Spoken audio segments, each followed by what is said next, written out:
అంటే పర్టికులర్గా ఈ ముంపు ప్రాంతంలో రాజధాని అవసరమా, చేయడానికి లక్షల కోట్లు ఖర్చు పెట్టాల్సిన పరిస్థితి, ఈ టైప్ ఆఫ్ వర్డ్స్ వైసీపీ నేతల నుంచి పర్టికులర్గా వస్తూ ఉన్నాయి.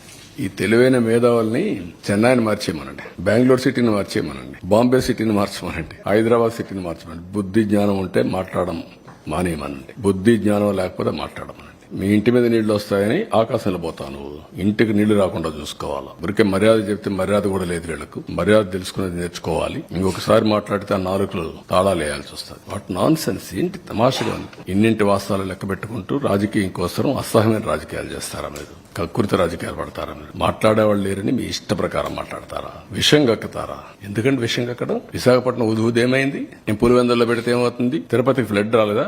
ఏ సిటీ సేఫ్? ఏ సిటీ సేఫ్? నెల్లూరు రాలా? What are you talking? Krishna Godavari ఎక్కడుంది? రాజమండ్రి ఎక్కడున్నాయి? కర్నూలు ఎక్కడుంది? మోస్ట్ అప్పర్ రీచ్ లో ఉండే కర్నూలు ఏమైంది? కర్నూలు కొట్టుకుని పోయే పరిస్థితి లేదా? బుద్ధి జ్ఞానం ఉండాలి మాట్లాడాలంటే. మీరు చేసిన ఏదో పనులకి మాటలో చెప్పాలంటే నేల మీద ముక్కు పెట్టి రాసుకోవాలి. మీరు తప్పుడు పనులు చేసి కొంచెం పాలిష్డ్ గా పాలిష్డ్ గా మాట్లాడితే ఎక్కని వాళ్ళకి ఏం చేయాలో కూడా చేసి చూపించాల్సిన అవసరం ఉంది. అదే జరుగుతుంది రేపు. మొన్న చూశారు మీరు, అక్కడ పోతే వీళ్ళని ఏం చేశారు? అదే జరగాలి ఈ రాష్ట్రంలో. కనీసం దిగారంటే మీరు నీళ్లలో.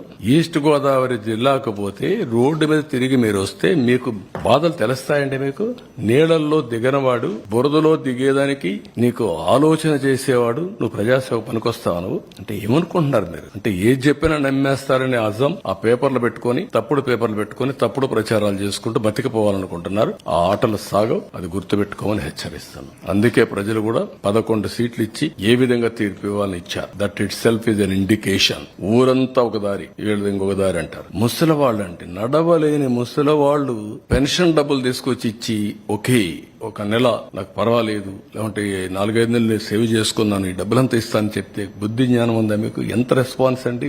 వై పీపుల్ ఆర్ గివింగ్ అంటే అమాయకులు వాళ్ళు. ఒక విపత్తు వచ్చినప్పుడు ప్రవర్తించవలసిన తీరది. వాళ్ళు మనుషులు, నువ్వు మనిషి కాదు కాబట్టి, ఈ పార్టీ మనుషులు కాదు కాబట్టి ఇష్ట ప్రకారం మాట్లాడుతున్నారు.